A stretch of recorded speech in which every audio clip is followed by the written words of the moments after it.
किसान दिन भर की खबरों में सबसे पहले डालते नजर आज के मुख्य समाचारों पर। किसान कृषि कानून के विरोध में संयुक्त किसान मोर्चा के आह्वान पर रोकी रेल 19 को विडबी टोल नाके पर महापंचायत।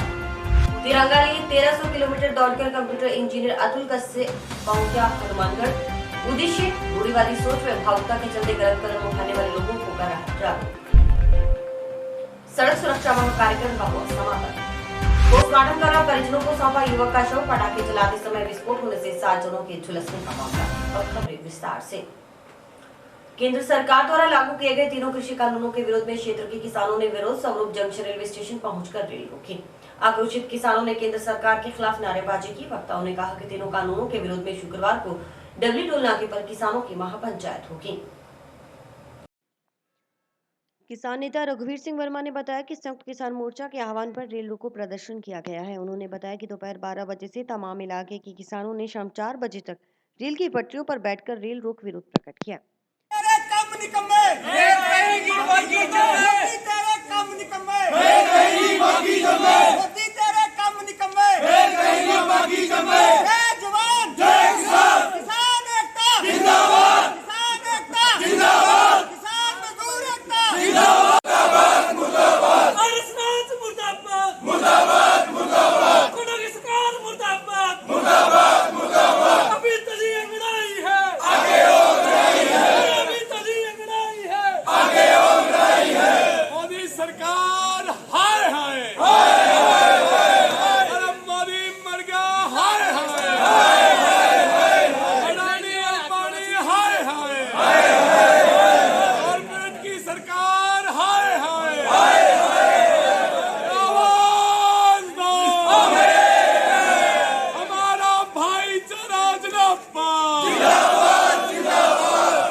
संयुक्त किसान मोर्चे के आह्वान पर जो केंद्र सरकार 3 कृषि काले कानून लेके आई है, उसके खिलाफ यहाँ जो संयुक्त मोर्चे का आह्वान था कि रेल रोको, उसी के अंतर्गत 12 बजे से यहाँ तमाम किसान साथी पूरे क्षेत्र के यहाँ बैठे हैं।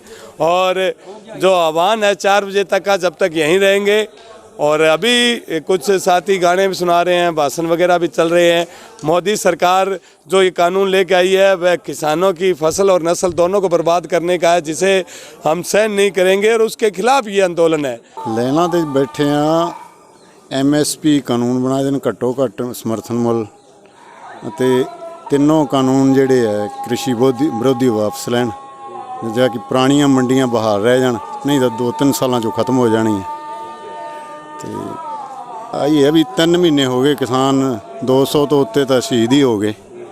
तभी हुण इहनूं सरकार नूं वापस ले लेना चाहिए, क्योंकि नक का सवाल ही बना रखा, कोई मुद्दा तो है नहीं गा। मुद्दा तो इस दे विच जो शोध करन नूं तैयार है तो कानून सारे गलती है, वापस लैके किसानों नूं आपदे घरे परतन दे ते लोग अपना खुशी खुशी न जान, क्यों परेशान कर रखे लोगों को। बताया गया कि इसी कड़ी में शुक्रवार को गांव डबली टोल नाका पर किसानों की महापंचायत होगी, जिसमें किसान आंदोलन का नेतृत्व कर रहे किसान नेता दिल्ली से शिरकत करेंगे। साथ ही किसान नेता किसानों की तीनों कानूनों के बारे में जानकारी देंगे। इस आयोजित महापंचायत में किसानों के मनोरंजन के लिए पंजाबी कलाकारों की टीम भी अपनी प्रस्तुतियां देगी। इसके बाद संयुक्त किसान मोर्चे के आह्वान पर राजस्थान में इस किसान आंदोलन को और मजबूत किया जाएगा। कल 19 तारीख को किसान महापंचायत डबली और मक्कासर टोल नाके पर हो रही है। ये किसान महापंचायत संयुक्त मोर्चा जो बना हुआ है पूरे देश का, उनके आह्वान पर ये कार्यक्रम रखा गया है। और इसी के अंतर्गत रखा गया है कि पूरे राजस्थान में इस आंदोलन को और मजबूत करने के लिए है। तो 19 तारीख आज जैसे रायसीनगर में है, कल 19 तारीख को हनुमानगढ़ में है, 22 तारीख को नौर में है, 23 तारीख को सदार शहर और सीकर में है। ये किसान महापंचायतें संयुक्त मोर्चे द्वारा आयोजित की जा रही है। और यहाँ की किसान मोर्चे के ने जो हमें कार्यक्रम दिया है, उसके लेकर करीब 50 गाँवों में हमने बैठकें की है, सभाएँ भी की है, नुक्कड़ सभाएँ भी की है, जनसंपर्क भी किया है। और किसान साथियों से आह्वान किया है कि इसके अंदर आप शामिल हो, जिसमें उम्मीद है कि 10,000 के करीब किसान कल एक ऐतिहासिक किसान पंचायत होने जा रही है। और इस किसान महापंचायत के अंदर जिन्होंने इस आंदोलन की शुरुआत की थी, उन अगवा लोगों में से साथी बलवीर सिंह राजेवाल, डॉक्टर आनंदपाल सिंह, अमरा राम, राजा राम मील, योगेंद्र यादव, वो तमाम लोग पहुंच रहे हैं। साथ में उनके साथ एक पंजाबी किसानी के गीत गाने वाली टीम भी पहुंच रही है। ये सभी तैयारियां हमने कर ली गई है और आज ये किसान आंदोलन में होने के बाद में सारे लोग उसी किसान महापंचायत की तैयारी में लगेंगे। वहीं किसान आंदोलन को लेकर जिलाध्यक्ष बलवीर बिश्नोई का कहना था कि हमेशा से भाजपा के शासन में ही किसानों के हित को लेकर काम हुआ है और आगे भी होता रहेगा। बिश्नोई का कहना था कि प्रजातंत्र में अहिंसात्मक तरीके से अपनी बात रखने का अधिकार सभी को है। सरकार किसानों से बात करने के लिए तैयार है। उन्होंने कहा कि भाजपा सरकार हमेशा किसान हितैषी रही है। प्रजातंत्र में सबको अधिकार है अपनी अपनी बात रखने का, अहिंसात्मक तरीके से रखने का सबको अधिकार है। सरकार पूर्व में भी वार्ता करने को तैयार थी, आज भी तैयार, लेकिन किसानों की जो मूल समस्या है वो किसान संगठनों को किसानों के सरकार के सामने रखे तो मेरे हिसाब से किसान के लिए और किसान संगठनों के लिए ज़्यादा हितकारी होगा। और सरकार हमेशा से, क्योंकि भारतीय जनता पार्टी के चाहे प्रदेश में शासन हो चाहे केंद्र में, किसान के लिए हमेशा दरवाजे खुले थे और खुले हैं। किसानों में राजनीतिकरण भी हो रहा है क्या? अब ये कोई छिपी हुई बात है? किसान का झंडा लगाकर कांग्रेस की रैली कर रहे हैं और आपके माध्यम से ही मैं इनसे पूछ लेता हूँ, भाई आपने 2.5 साल में शासन, 2.5 साल के शासन में किसान के लिए कोई काम हुआ? तो इनके प्रधानमंत्री, कांग्रेस के प्रधानमंत्री पीलीभंग आए थे, जनता के सामने बात रखते थे, भाई 2.5 साल में हमने ये किया, आने वाले 2.5 साल में किसान के लिए ये करेंगे। अपने आप ही पता चल जाता कौन राजनीति। भारतीय जनता पार्टी हमेशा किसान हित में रही है, चाहे प्रदेश सरकार में ही, चाहे मैं आपको कितने काम गिनाऊं कि भैरव सिंह जी के शासन में किसान के हित में अनेक काम हुए, चाहे पक्के खाड़ों की किस्त माफ का हो, चाहे फ्रेगमेंट खत्म करने का हो, चाहे वाटरमेंट करने का हो, चाहे 15 AAA में खातेदारी का हो। इस प्रकार अनेक पहले जो किसान समस्या से जूझ रहा था उसको हमने भारतीय जनता पार्टी के शासन में किसान का काम किया। आज केंद्र में प्रधानमंत्री फसल बीमा के तहत 500 करोड़ रुपए प्रतिवर्ष इस जिले के किसानों के लिए 1 लाख रुपए आ रहे हैं। तो ये किसी योजना के तहत, और माननीय प्रधानमंत्री जी नरेंद्र भाई मोदी योजना लाए तब नहीं, आज से पहले किसी किसान के खाते में 5 रुपए आए हैं। तो ये जो किसान संगठन के जो स्वयंभू नेता हैं, किसान तो मेरे लिए आज ये आदरणीय है, लेकिन जो स्वयंभू नेता हैं उनसे मेरा ये भी सवाल है कि किसी पासबुक में आप 5 रुपए की एंट्री दिखा दो। कांग्रेस के शासनकाल में किसान का झंडा लगाकर कांग्रेस की बात करते हैं, ये हम कतई सही नहीं करेंगे। और मैं पुनः आपसे, आपके माध्यम से किसान बंधुओं को भी कहता हूँ कि भारतीय जनता पार्टी की चाहे प्रदेश में सरकार रही हो, चाहे आज केंद्र में, किसान के लिए दरवाजे खुले हैं और किसान हित में काम करते रहेंगे। भाजपा की ओर से आयोजित होने वाले प्रशिक्षण शिविर को लेकर भाजपा की जिला बैठक गुरुवार को भाजपा जिलाध्यक्ष बलवीर बिश्नोई की अध्यक्षता में हुई। बैठक में 2 दिवसीय प्रशिक्षण का आयोजन किया जाना है। उन्होंने कहा कि पार्टी के लिए प्रशिक्षण आत्मा होती है। इस संबंध में बैठक हुई है। बताया गया कि 10 मार्च तक प्रशिक्षण कार्यक्रम को पूरा करना है। इसमें पार्टी की कार्य पद्धति और कार्यकर्ताओं को पार्टी हित में कैसे काम करना है आदि बातों पर चर्चा की जाएगी।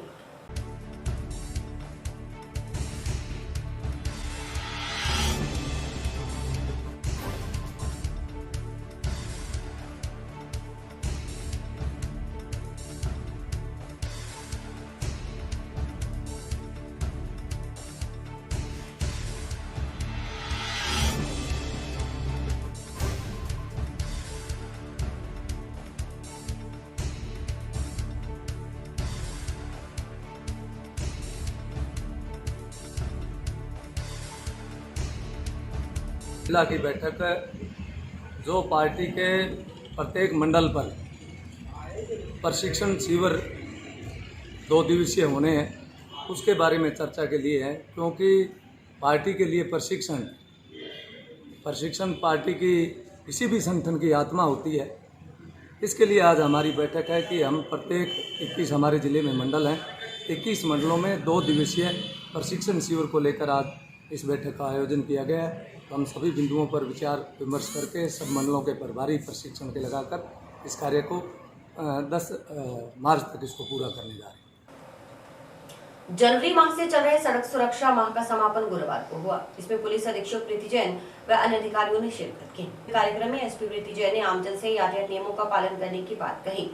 उन्होंने कहा कि समापन समारोह के दौरान बच्चों ने नुक्कड़ नाटक के माध्यम से सड़क नियमों के बारे में लोगों को जागरूक किया, वह काबिले तारीफ था। एसपी ने कहा कि अपनों की सुरक्षा के लिए यातायात नियमों की पालना अवश्य करें।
ये गब्बर सिंह है ना, ये मेरी मोटरसाइकिल लेके चला गया। मैंने नुक्कड़ नुक्कड़ में शो किए और गब्बर सिंह को ढूंढा, लेकिन बाद में पता चला ये गब्बर सिंह मोटरसाइकिल नहीं घोड़े रखता है। न स्पीड की फिक्र न पेट्रोल की चिंता। और अगर सनी देओल कैसे कहेंगे, सनी देओल ओए, मैं सिर्फ एक ही बार बोलूंगा, बार बार नहीं बोलूंगा। अगर पीकर गाड़ी चलाओगे तो भैया गाड़ी तुम्हारी कबाड़ के पास पहुंच जाएगी और तुम सीधा ऊपर पहुंच जाओगी। Thank you very much. अरे मोदी जी की आवाज सुना। अब आदरणीय प्रधानमंत्री जी मोदी जी कैसे बने? नमस्कार मित्रों, आप सबको बता दूं कि गाड़ी चलाते वक्त अगर सावधानियों का ध्यान नहीं रखोगे तो आप तो आगे बढ़ जाओगे, देश आगे नहीं बढ़ेगा। तो देश को आगे बढ़ाने के लिए आप सभी को ट्रैफिक नियमों का पालन करना पड़ेगा और हमारे देश को पूरे विश्व में चमकाना पड़ेगा। धन्यवाद। आपकी तालियां थोड़ी गूंजती रहें। रंगोली के अंदर तीसरा स्थान प्राप्त किया, वो मंच के पास आ जाएं। उन्होंने अपना स्थान हासिल किया है, इनको बधाई देते हुए। रियान कॉलेज से हैं बच्चे। शर्मा टाइम्स महिला शिक्षा महाविद्यालय बच्ची हैं। पूजा पुनीत शर्मा रियान कॉलेज एवं हायर एजुकेशन झंडावाली से। मैडम पुष्पा चावला प्रिंसिपल साथ हैं और मिसेस सैनी भी हैं। के अंदर 3 जो प्रतिभागी जो विजेता रहे हैं ग्रुप, मैं उन बच्चियों को और उनके इंचार्ज को भी बुलाऊंगा मंच के ऊपर। बिंदु, सिमरन, सुमन, सानू महाविद्यालय टाइम कॉलेज से।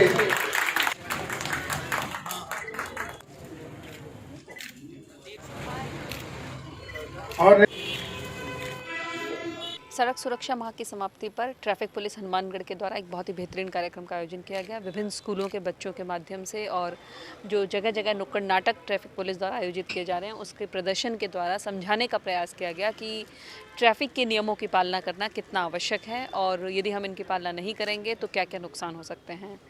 हनुमानगढ़ के काफ़ी गणमान्य व्यक्तियों ने कार्यक्रम में पूरा सहयोग दिया। मैं उन सभी के प्रति आभारी हूं और जनता से अपील करूंगी कि ट्रैफिक के नियमों की पालना करें, शराब पीकर गाड़ी नहीं चलाएं, मोबाइल का प्रयोग करते हुए गाड़ी नहीं चलाएं और कोशिश करें कि अपनों की सुरक्षा के लिए, न कि चालान के भय से, ट्रैफिक के नियमों की पालना करें। जनवरी से सड़क सुरक्षा माह मनाया जा रहा था। इसके तहत विभिन्न कार्यक्रम आयोजित किए गए, जिसमें यातायात नियमों की जानकारी एवं पालना करने के लिए एवं विद्यालय महाविद्यालयों में भी कई प्रतियोगिताएं आयोजित की गई, जिसमें बच्चों ने बढ़ चढ़ के भाग लिया। और इसमें मेरा निवेदन यही रहेगा कि यातायात पुलिस द्वारा यातायात नियमों की पालना के तहत एक जीवन भी बचा ले, वही बहुत हमारे लिए बड़ी उपलब्धि रहेगी। 32वां सड़क सुरक्षा का जो सप्ताह आपके बीच में आज ये समापन समारोह हुआ है, इसमें लोगों को समझाइश के लिए बहुत अच्छे तरीके से प्रयास किए गए हैं। रिफ्लेक्टर लगा के, पंपलेट बांट के, नुक्कड़ नाटक के माध्यम से, नृत्य के माध्यम से लोगों को समझाया गया है। मुझे आशा है कि लोग इसको फॉलो करेंगे और अपना और अपने परिवार का जीवन सुरक्षित करने के लिए सड़क सुरक्षा के नियमों को अपनाते हुए आगे बढ़ेंगे, ताकि उनसे दूसरे आने वाली पीढ़ी संकेत ले, प्रेरणा ले कि आगे आने वाले जो लोग हैं सड़क पे चलें, सुरक्षित चलें और सुरक्षित घर पहुँचें। हमारी यही आशा के साथ हमने ये कार्यक्रम लोगों तक पहुँचाया है। नई आबकारी नीति 2020-21 शराब ठेकेदारों को रास नहीं आ रही। कलेक्ट्रेट पहुंचे शराब ठेकेदारों का कहना था कि नई आबकारी नीति के तहत बढ़ाई गई शराब की दरों सहित नई नीति के तहत 42% गारंटी बढ़ा दी गई है। शराब ठेकेदारों द्वारा बढ़ाई गई लाइसेंस फीस पर पुनर्विचार करने की मांग की जा रही है। शराब ठेकेदार यूनियन की ओर से मुख्यमंत्री के नाम ज्ञापन देते हुए बताया गया कि नई नीति से ठेकेदारों पर भार बढ़ा दिया गया है। ऐसे में नई आबकारी नीति को लेकर सरकार पुनर्विचार करे।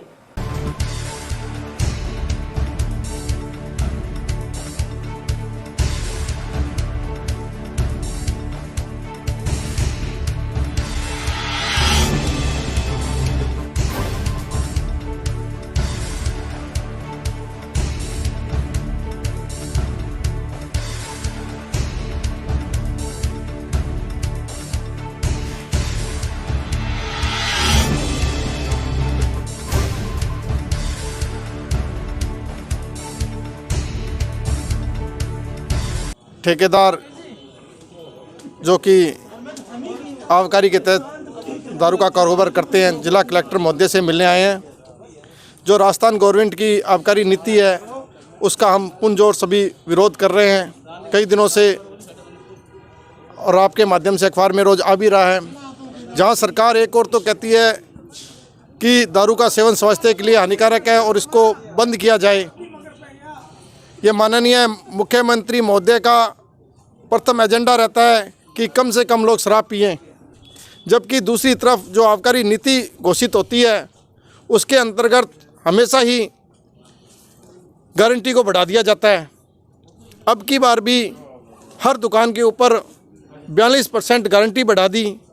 जहां पहले शहर के अंदर 13 दुकानें अंग्रेजी की और कोई 16 दुकानें देसी की होती थी, अब वहाँ पूरे शहर के अंदर 40 से ऊपर दुकानें हो गई।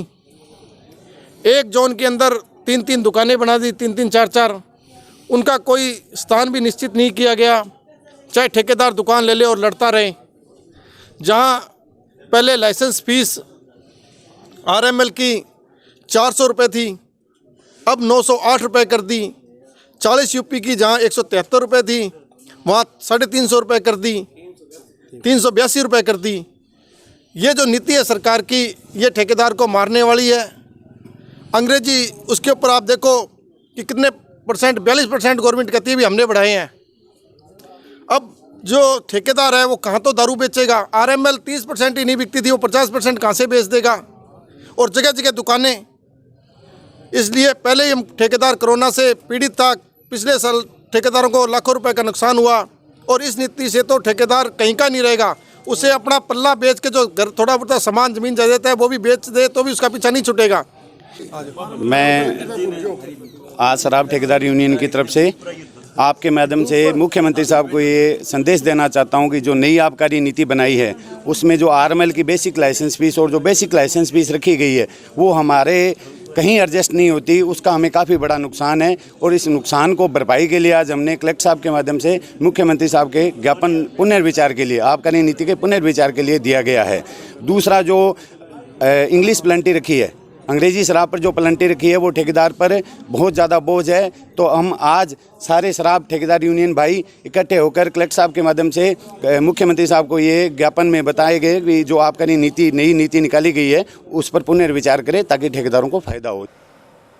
जेल के अंदर मोबाइल व सामान फेंकने वाले आरोपित को पुलिस ने गिरफ्तार कर लिया है। इससे पूर्व फेंके गए सामान जिसमें मोबाइल भी था उसे उठाने वाले जिला कारागृह के विचाराधीन बंदियों को पुलिस पूछताछ के बाद जेसी करवा चुकी है। घटना 4 फरवरी की बताई जा रही है। जंक्शन पुलिस ने अब सामान फेंकने के आरोपित प्रवीण सोनी को गिरफ्तार कर लिया है, जिसे पूछताछ के बाद जेसी करवा दिया गया।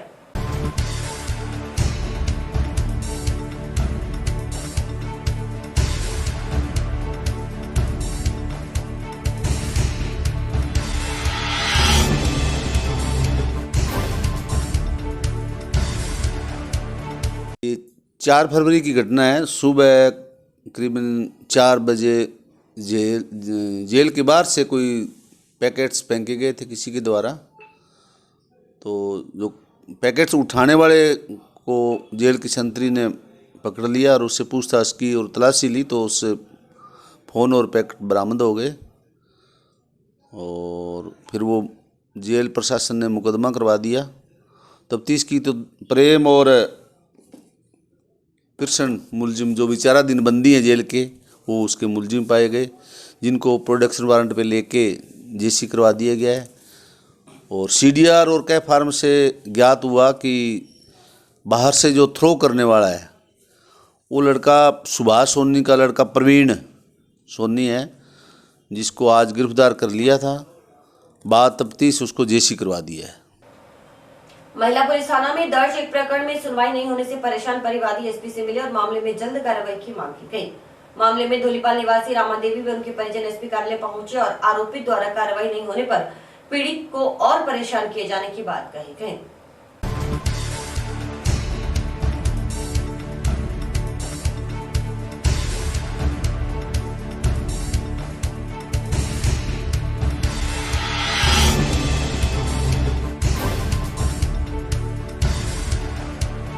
तरफ से FIR नंबर 2/2021 पुलिस थाना महिला जो SC ST और 354 में IPC में दर्ज है, इसमें ज्ञापन दिया है। उसके मुलजिम जो हैं पालाराम बहुत बदमाश किस्म का आदमी है। पूर्व में पुलिस पार्टी से भी मारपीट कर चुका है। अभी तक उस 2 महीने हो गए इस मामले को लगभग उस मुलजिम को गिरफ्तार नहीं किया है। और परिवादिया रामदेवी जो है वो बार बार इस बात की गुहार कर रही है। और पालाराम जो है वो धोलीपाल का रहने वाला है और बदमाश किस्म का आदमी है। इस संबंध में हमने उनकी गिरफ्तारी की मांग को लेकर आज पुलिस अधीक्षक महोदय को ज्ञापन दिया है। क्या मामला क्या था? मामला ये था कि जो रामदेवी है इसके पड़ोस में रहता है पालाराम, तो ये बाहर कचरा वगैरह डालने जाती है रूढ़ी पे, तो इससे इसलिए करता है। और जहाँ तक कि इसका मतलब हाथ पकड़ के कहता है कि क्या करवा लिया, जाति सूचक गालियाँ निकालती कि मेरा क्या करवा लिया। और इस संबंध में बार बार जो दलित पिछड़े लोग हैं उन पर अत्याचार किया जा रहा है और उस संबंध में कोई पुलिस द्वारा सुनवाई नहीं की जा रही है। इस संबंध में हमने आज ज्ञापन दिया है और हम मुलजिम पालाराम की जल्द से जल्द गिरफ्तारी की मांग करते हैं। टाउन क्षेत्र में टेम्पो सवार विवाहिता के बैग में रखा नकदी व दस्तावेज भरा पर्स चोरी हो गया। विवाहिता ने टेम्पो में अपने दोनों तरफ बैठी महिलाओं पर पर्स चोरी करने का शक जताया है, लेकिन जब तक पर्स चोरी होने का पता चला तब तक वह दोनों महिलाएं टेम्पो से उतरकर गायब हो चुकी थी। सूचना पर टाउन पुलिस ने मौका मुआयना किया। मिली जानकारी के मुताबिक सुनीता पत्नी गौरीशंकर निवासी महियावाली ने बताया कि वह गत दिनों अपने दोनों बेटों के साथ पीहर गांव शेरेका आई हुई थी। गुरुवार दोपहर को पीहर से टेम्पो पर सवार होकर ससुराल महियावाली जाने के लिए टाउन पहुंची। टाउन से दूसरे टेम्पो पर सवार हुई। उसने अपने पास बैग रखा हुआ था। बैग में उसका पर्स और जेवरात, कपड़े आदि थी। टाउन में ही 2 महिलाएं टेम्पो पर चढ़ी। इनमें से एक महिला उसके दाएं जबकि दूसरी बाईं तरफ बैठी थी। भारत माता चौक पर दोनों महिलाएं टेम्पो रुकवा नीचे उतर गईं। इसी दौरान वहां खड़े एक व्यक्ति ने उसे बताया कि वह अपना पर्स संभाले। उसे अंदेशा है कि टेम्पो से नीचे उतरी दोनों महिलाएं बैग से उसका पर्स निकाल कर ले गई हैं। सुनीता के अनुसार उसने बैग संभाला तो उसमें रखा हुआ पर्स गायब था। उसे शक है कि उसके आसपास बैठी दोनों महिलाएं पर्स चोरी कर ले गईं। पर्स में करीब 1500-1600 रुपए के अलावा उसके बच्चों के दस्तावेज थे। उधर बैग से पर्स चोरी होने की सूचना पर टाउन थाना के ASI शिव नारायण मौके पर पहुंचे और विवाहिता व आसपास के लोगों से जानकारी प्राप्त कर मौका मुआयना किया। ऊपर कपड़ा है, नीचे बटुआ है, इतनी जल्दी निकाल दिए।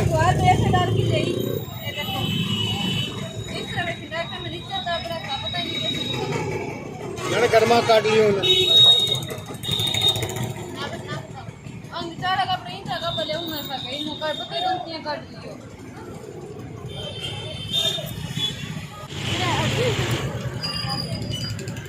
क्षेत्र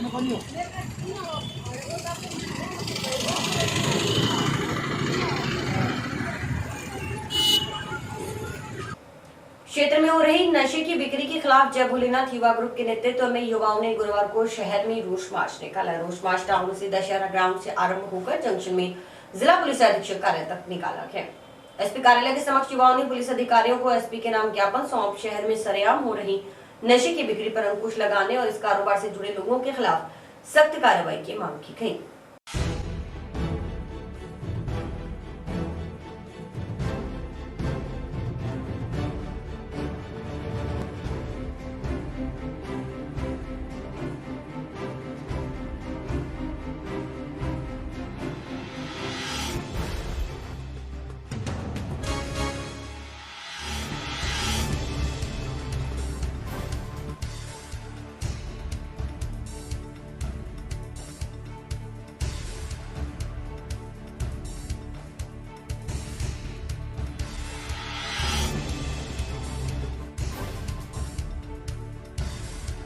हमारा जो जय भोलेनाथ के नाम से ग्रुप है, उसने आज शहर के अंदर जो ये नशा फैल रहा है उसके खिलाफ एक जागरूकता रैली निकाली है। जो नशे का व्यापार है ये बंद किया गया। इसके अंदर जो हमारे मुख्य अतिथि से श्री गणेश राज जी बंसल चेयरमैन नगर परिषद और अनिल खिचड़ जी उप सभापति और सुमित रिनवा जी, इसके अंदर हमें काफ़ी ग्रुपों का सहयोग मिला जिन्होंने हमारा साथ दिया इस रैली को सहयोग करने के लिए। हम अब आए हैं एसपी साहब और कलेक्टर साहब को ज्ञापन देने के लिए कि जो ये शहर में नशा बढ़ रहा है इस पर तुरंत कार्रवाई की जाए, उसको कोई बेच रहा है उनको इनकी धरपकड़ की जाए क्योंकि ये नशा युवा पीढ़ी को खा रहा है। हमारी एसपी साहब और कलेक्टर साहब से ये ज्ञापन है जय भोलेनाथ ग्रुप की तरफ से कि इसके ऊपर अंकुश लगाए। जंक्शन की आईटीआई बस्ती में मनाए जा रहे बसंत उत्सव के दौरान पटाखे चलाते समय पटाख फटने से हुए विस्फोट से झुलसे युवक की बीकानेर ले जाते समय रास्ते में मौत हो गई। गुरुवार को शव का पोस्टमार्टम करवा परिजनों के सुपुर्द कर दिया। जंक्शन थाना के एएसआई सूरजभान ने जिला अस्पताल के मोर्चे में रखा मृतक युवक दीपक उर्फ बाबू निवासी आईटीआई बस्ती का शव पोस्टमार्टम करवा परिजनों के हवाले कर दिया। इस हादसे में दीपक उर्फ बाबू के अलावा किशन साहनी गंभीर रूप से झुलस गया था। आईटीआई में पटाख विस्फोट के चलते हुए हादसे में एक जने की मौत के बाद शव पोस्टमार्टम करवा परिजनों के सुपुर्द कर दिया गया। वहीं गंभीर घायल किशन साहनी का बीकानेर के पीबीएम में उपचार चल रहा है। इसके अलावा विस्फोट होने से झुलसे रामकिशन, रत्नेश कुमार, सत्यम को गुरुवार को छुट्टी मिल गई। हिमांशु मंडल को बुधवार को प्राथमिक उपचार के बाद ही चिकित्सकों ने घर भेज दिया था, जबकि भूपेंद्र उर्फ गोल्डी जिला अस्पताल में उपचाराधीन है। दीपक रॉय व किशन साहनी की हालत नाजुक होने पर जिला अस्पताल से बीकानेर रेफर किया गया था, लेकिन बीकानेर पहुंचने से पहले ही दीपक की रास्ते में ही मौत हो गई। घायलों का अलग अलग अस्पतालों में इलाज चल रहा था। इस संबंध में पुलिस ने अज्ञात जने के खिलाफ लापरवाही बरतते हुए जानबूझकर किसी ऐसे स्थान पर विस्फोटक पदार्थ का प्रयोग करने जिससे मानव जीवन में संकट उत्पन्न हो या होने की संभावना हो के आरोप में मामला दर्ज किया है। मामला उमाशंकर दास पुत्र मुकेश्वर दास निवासी वार्ड 4 आईटीआई बस्ती की ओर से करवाया गया है। रिपोर्ट में बताया गया कि जय हनुमान मंदिर सेवा समिति आईटीआई कॉलोनी की ओर से 15 से 17 फरवरी तक बसंत पंचमी महोत्सव का आयोजन किया जा रहा था। बुधवार दोपहर को मूर्ति विसर्जन का कार्यक्रम आयोजित किया जा रहा था। उसी समय वहां दीपक रॉय, किशन साहनी, हिमांशु, रामकिशन, सनी सहित अन्य बच्चे पटाख से पटाखे बजा रहे थे। अचानक पोटाश फट गई जिससे यह बच्चे गंभीर रूप से घायल हो गए। मौके पर मौजूद लोगों ने झुलसे बच्चों को राजकीय और निजी अस्पताल पहुंचाकर भर्ती करवाया। दीपक रॉय और किशन साहनी को गंभीर हालत के कारण बीकानेर रेफर किया गया था। जल उपयोक्ता संगम के चुनाव गुरुवार को शांतिपूर्ण तरीके से हुए, जिसमें नगराना के विनोद कुमार भामू को अध्यक्ष पद पर चुना गया है। निर्वाचित अधिकारी जगन्नाथ बैरवा ने बताया कि डिस्ट्रीब्यूटरी 10 के लिए अध्यक्ष पद के चुनाव हुए हैं। इस दौरान 3 नहरों खारा सापुआ नगराना के लिए किसानों ने मत डाले। इसमें विनोद कुमार को 5 वोट मिले और वे विजयी हो गए। टाउन की मिथिला कॉलोनी से श्री हनुमान मिथिला मंदिर में युवाओं की ओर से विद्या की देवी मां सरस्वती के पूजन महोत्सव का आयोजन किया गया। इस उपलक्ष्य में मंगलवार शाम को भजन संध्या का आयोजन किया गया। मुख्य यजमान ने सपरिवार मां सरस्वती की पूजा अर्चना कर भजन संध्या का शुभारंभ किया। महोत्सव आयोजक अभिषेक ने बताया कि स्कूल कॉलेज में अध्ययनरत विद्यार्थियों की ओर से अपने जेब खर्च से बसंत पंचमी के दिवस पर 2 दिवसीय सरस्वती पूजा महोत्सव का आयोजन किया गया। इस महोत्सव में विद्यार्थियों की ओर से श्रद्धा अनुसार सहयोग दिया गया। भजन संध्या में विद्यार्थी मंडली की ओर से मां सरस्वती का गुणगान किया गया। महोत्सव के तहत जंक्शन में श्रीगंगानगर रोड पर नहर में मां सरस्वती की मूर्ति का विसर्जन किया गया। विसर्जन से पूर्व टाउन व जंक्शन के मुख्य मार्गों से शोभा यात्रा निकाली गई। भजनों पर नाचते गाते गुलाल उड़ाते हुए युवा नहर पर पहुंचे और मां सरस्वती की मूर्ति का विसर्जन किया। जय हो जय हो सरस्वती माता, अगले बरस तू कॉलोनी वार्ड नंबर 45 के नौजवान युवा और स्टूडेंट वर्ग के युवा हैं, जिन्होंने 11 साल तक सरस्वती पूजा का करवाया कार्यक्रम और इनका आज 17 तारीख को शाम को 5 बजे विसर्जन है। तो माता का विसर्जन कराएंगे और सवेरे हमने भंडारा का सहयोग किया था और माता रानी से यही प्रार्थना करते हैं कि हर साल हम धूमधाम से मनाएं और बच्चों को वृद्धि हो। माता नगर परिषद की ओर से टाउन के वार्ड 30 व 26 की सांची रोड को अब सीसी रोड के रूप में बनाया जाएगा। इससे आवागमन सुगम होगा। नगर परिषद के सभापति गणेश बंसल ने बताया कि इस रोड पर करीब 22 लाख रुपए की लागत आएगी। उन्होंने बताया कि मोहल्ले वासियों की मांग पर यह रोड बनाई जा रही है।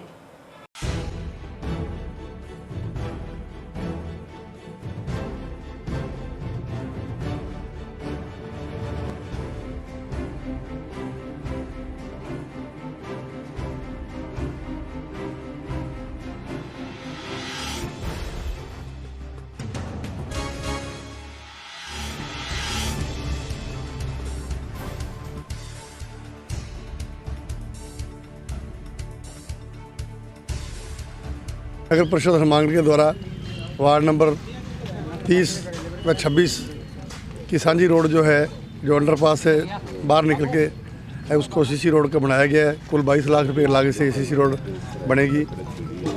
इसमें आवागमन सुगम होगा। साथ में भी एक रोड का भी निरीक्षण करवाया आपसे, क्या है? आगे मोहल्ले वासियों ने बताया है, जो पहले FCI गोदाम की तरफ ये रोड जाती थी, अब ये कॉलेज फाटक बंद होने के कारण ये रोड बनाने के काबिल है। पहले यहाँ से भारी वाहन जाते थे, इस कारण से सड़क क्षतिग्रस्त हो गई थी। अब मोहल्ले वासियों की मांग है, नगर परिषद शीघ्र इसके टेंडर कराकर ये कारपेट रोड बनाएगी। आज वार्ड नंबर 30 और 26 की जो संयुक्त रोड है, तो काफ़ी समय से यहाँ अधूरी पड़ी थी। लोगों की बड़ी आने जाने में बड़ी परेशानी होती थी। आज सभापति गणेश बंसल, उप सभापति निर्माण समिति अध्यक्ष सुमित रेणुआ जी सहित हमारे पार्षदगण की उपस्थिति में आज इसका उद्घाटन किया गया सड़क का।